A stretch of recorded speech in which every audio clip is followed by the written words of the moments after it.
Alô galerinha, bom dia, você geração concurseira de qualquer lugar do Brasil que nos acompanha sempre pelas redes sociais, diretamente dos bastidores do Colégio Tiradentes de Concurso em Fortaleza, Ceará, para você que nos acompanha de qualquer lugar do Brasil, em especial aos nossos alunos da sede do Centro, Dede Brasil, Oliveira Paiva, aquela abração para a turma do INSS, para a galera também do TJ, para a Camila, para a Fran e para a Charliane, né professor também? Charlene, que é Charlene. quem que observa, com a aluna muito comprometida.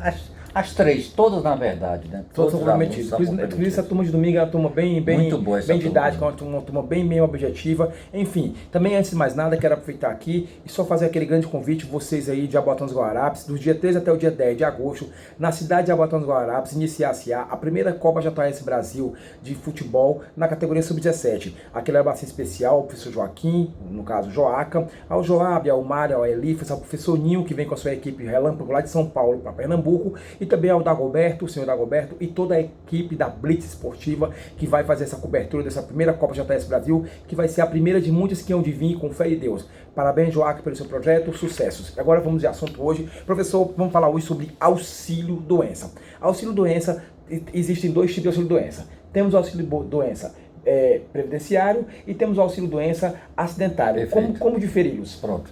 Inicialmente é importante dizer que o benefício mais requerido nas agências do INSS é o chamado auxílio-doença.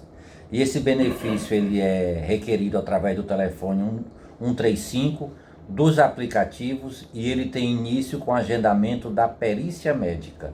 Então vai caber à perícia médica inicialmente constatar a incapacidade para o trabalho ou não. E constatada a incapacidade, determinar qual vai ser a duração do benefício.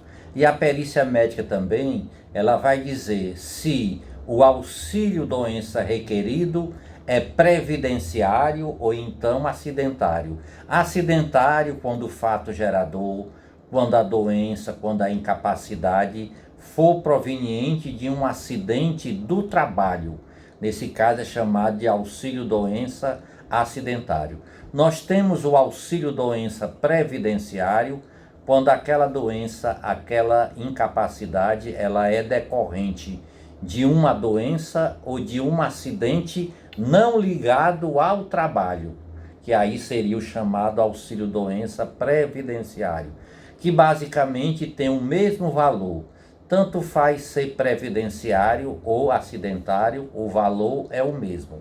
A vantagem do benefício acidentário é mais no âmbito trabalhista, porque tem a questão da estabilidade no emprego, tem também a obrigatoriedade da empresa continuar recolhendo o FGTS, mas do ponto de vista pecuniário financeiro, tanto faz se auxílio-doença previdenciário ou acidentário, o valor do benefício é o mesmo. Professor, também existem requisitos para que você possa dar entrada no auxílio-doença. No caso, existem requisitos a serem cumpridos. Quais seriam? Perfeito. O requisito que deve ser observado primeiro é a questão da carência, porque nós sabemos que o auxílio-doença, regra geral, exige a carência de 12 contribuições mensais, 12 meses. Mas se o auxílio-doença for proveniente de um acidente, quer seja do trabalho ou de qualquer natureza, nesse caso é dispensada a carência.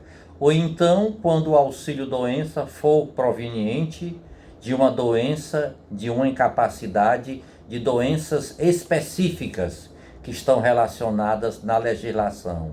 Exemplo mais comum: cardiopatia grave, neoplasia, AIDS, que nesse caso aí não precisa ter contribuído 12 meses. Então a perícia médica também tem essa atribuição, dizer se aquela doença vai exigir a carência dos 12 meses ou se vai dispensar a carência. Mas tudo isso também exige também a qualidade segurada, que é importante lembrar da qualidade segurada. Pronto, muito bom, porque é o seguinte, devemos sempre alertar ao segurado que ele não passe muitos anos sem contribuir para a Previdência Social, porque se ele contribuía e deixou de contribuir, se ele passar por um prazo que pode variar de mais de 12, de mais de 24 ou de mais de 36 meses, ele vai perder a qualidade. Exemplo, o segurado está há mais de 3 anos sem contribuir e ele adoece. Aí ele perdeu a a qualidade.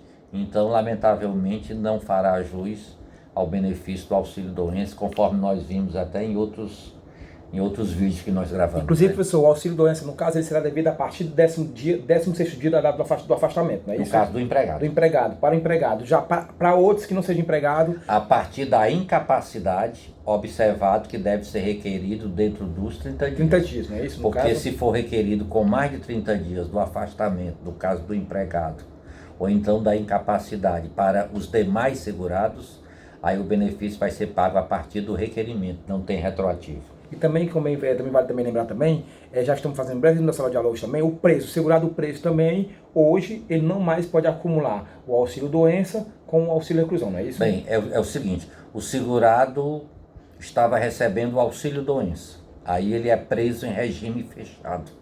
O que é que vai haver? O auxílio-doença que ele estava recebendo vai ser suspenso por 60 dias, prazo máximo. Se ultrapassou o prazo dos 60 dias e o segurado continua preso, o auxílio-doença vai ser cessado. Se o dependente dele preencher os requisitos e esse segurado for de baixa renda, aí vai ser devido ao auxílio-reclusão para o dependente do segurado. Sobre a incapacidade, no caso, quem constata a incapacidade é a perícia médica. Para isso, quem fixa o prazo do benefício, da duração? Bem, quando o segurado vai fazer a perícia médica, que é a cargo do INSS, ele deve apresentar atestados do chamado médico assistente, que é aquele médico que está acompanhando o segurado, que pode ser um médico de um SUS, de um plano de saúde. Aí ele leva esses atestados, os laudos médicos, que aí no caso subsidiarão, né, a perícia médica do INSS, que vai dizer se o segurado está incapacitado ou não. Se constatar que ele está incapacitado, vai fixar a data da cessação do auxílio-doença, né? Então o segurado faz uma perícia hoje e o médico já fixa a data da cessação do benefício. Caso ele ainda se sinta incapacitado naquela data fixada, aí ele marca uma nova perícia pedindo a prorrogação do benefício. Agora lembremos da nossa amiga Camila. Chegamos onde ela queria. Valor do benefício. Pronto, muito interessante. É de 91% do SB, salário de Inicialmente, o que foi que houve? O governo fez um estudo e verificou que na maioria dos casos, o segurado que estava recebendo o auxílio-doença, ele estaria recebendo um valor maior do que se estivesse trabalhando, né? Então, o que foi que o governo avaliou? Que aquele segurado que está recebendo mais no auxílio-doença do que se estivesse trabalhando, ele não teria tanto interesse em voltar a trabalhar, porque estaria recebendo o benefício, o valor maior. Então, a legislação dizia o quê? Que o valor do auxílio-acidente, diz ainda, né? Que o valor do auxílio-acidente é 91% do salário de benefício. Então, se o salário de benefício, vamos imaginar que deu 5 mil reais, ele iria receber 91% dos 5 mil. Só que a legislação hoje, além disso, diz o quê? Que a renda não pode ultrapassar a média dos 12 últimos salários. Então, se esse nosso segurado contribuir há muitos anos, e aí o salário de benefício dele deu 5 mil reais, ele iria receber 91% dos 5 mil reais. Só que nos últimos 12 meses, vamos imaginar que foi os meses que ele contribuiu com um novo valor, que ele mudou de empresa, que ele foi demitido e começou a contribuir por conta própria. E nos últimos 12 meses, ele contribuiu em torno de 2 mil reais. Então, nesse caso, qual vai ser o valor do auxílio-doença? 91% de 5 mil ou a média dos 12 últimos salários, que no caso foi 2 mil reais? Nesse caso aí, vai prevalecer a média dos 12 últimos salários. Então, o segurado vai receber 2 mil reais no auxílio-doença, né? Ao contrário da legislação anterior, onde ele iria receber 91% dos 5 mil. Consequentemente, se ele recebesse 91% dos 5 mil reais, ele iria fazer tudo para ficar mais tempo no benefício, né? Então a legislação, de certa maneira, passou a ser mais dura, eu até vai dizer um pouco cruel com o segurado, que não olha mais tudo que ele contribuiu na sua vida, mas sim predomina basicamente os 12 últimos meses, né? Então, no caso assim, só para ratificar aqui, que no começo desse assunto que você falou aí, que esse 91% ele vai ser tanto para o auxílio acidente como para o auxílio doença? Ele vai ser para o auxílio doença, Porque quer no começo você seja... falou auxílio acidente, por isso que eu Então perguntei. desculpa, então me corrija aqui. Ele vai ser, eu estou aqui me referindo ao benefício do auxílio doença e não o auxílio acidente. Agora vamos imaginar se aconteceu o contrário.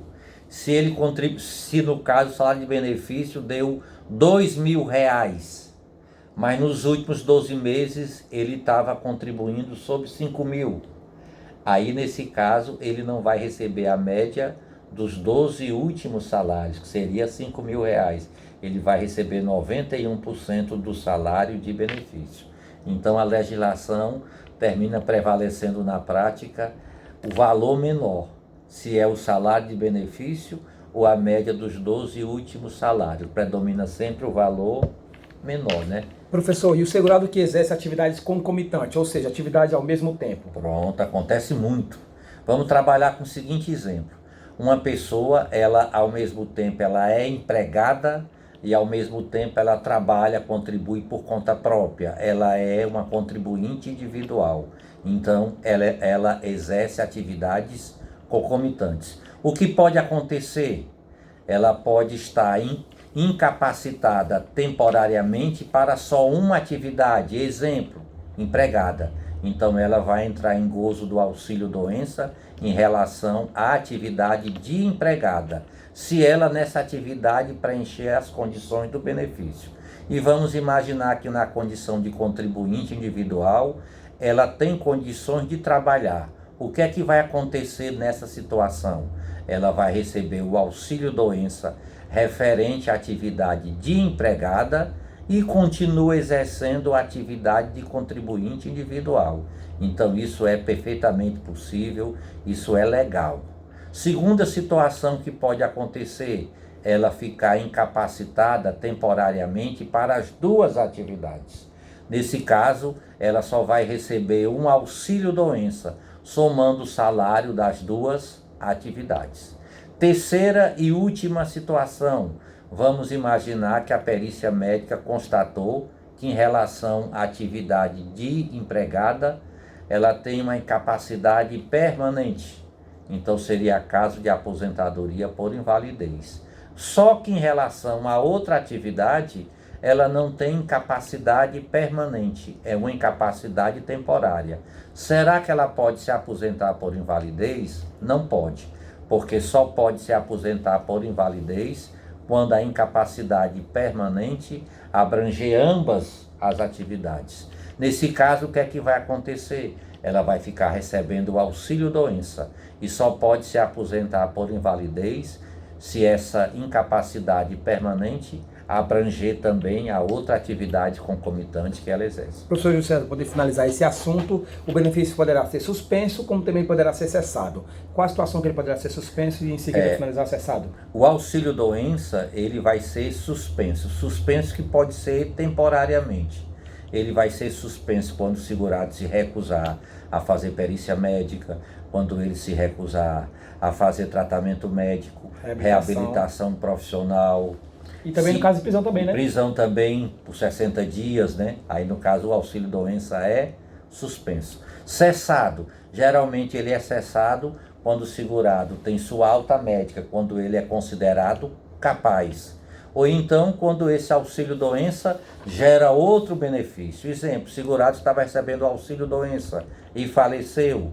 Aí deixa de receber o auxílio doença e o dependente vai receber uma pensão. Ou então ele estava recebendo o auxílio doença e ele é aposentado por invalidez. Então nesse caso também é cessado. E é também cessado aquele segurado que estava recebendo o auxílio doença e que está preso há mais de 60 dias em regime fechado. Aí o benefício também é cessado. ficaremos por aqui nesse assunto sobre auxílio doença, em outros falaremos aí sobre auxílio acidente, aposentadoria por invalidez, até mesmo porque, quero deixar aqui bem ciente, para você que está acompanhando esse vídeo, sempre acompanhando nossos vídeos nas redes sociais, quando você, não está empregado, ou seja, de carteira assinada, é muito importante, é fundamental, é essencial que você passe a ser um contribuinte, não é isso, professor? Porque você ser um contribuinte individual é você manter, manter direitos, é manter qualidade segurada, é você poder fazer por onde tem um contribuinte individual, tem um facultativo, né, professor?